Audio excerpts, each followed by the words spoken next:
Montalcino, and there's another type of Sangiovese there that's produced. Because there is the different clone, it's called. The family is all one, and it's Sangiovese.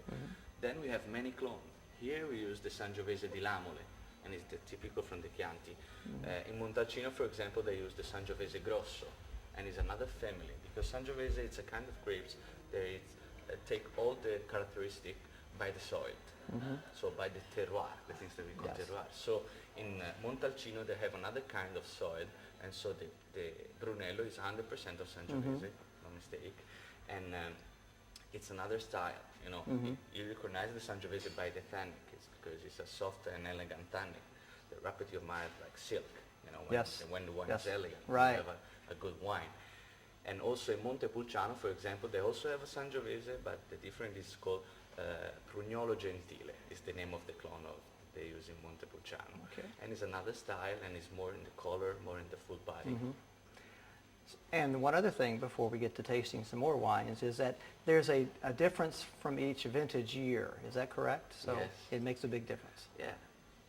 Sometimes we are lucky and we have a good vintage when the sun is September is the most important month. When you have a good September, dry, sunny, the vintage will be good. But sometimes only the bottle say if the vintage is good or not. Sometimes you see the vintage is not very good, but after age 2 years, 3 years, maybe it's better, sometimes it's worse. That's depends.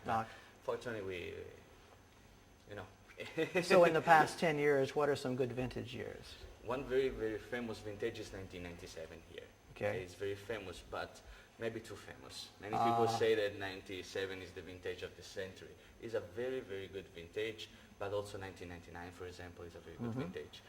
And also 2004 will be a great vintage. Many people say that 2004. We are waiting because 2004 exit now and in the last years. So you harvest the wine in September, maybe? September, October, Yeah.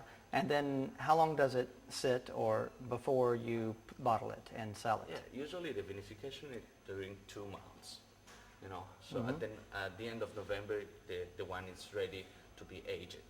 Then the age depends from the wine. For example, the Chianti Classico, Annata is aged only 1 year. The Riserva kind is aged 2 years, so more body. The Brunello di Montalcino is aged 4 years. That's the very difference. Very minimum. Yeah, minimum 4 years, and sometimes when the vintage is very good, like 1997, 1999, they do another kind that's called Riserva, Brunello Riserva, it's aged 5 years. And that's the one that you can sell out for 30 years also, 30, 40 years. Great. Well, I'm doing a little driving today, so I'm going to forego my tasting and turn it over to my friends Jordan and Katie, and they're going to do a little tasting. I hope you've enjoyed my talk with Marco about some of the great wines of Tuscany. We'll continue poking around Greve in my next podcast. Until then, this is David McGuffin.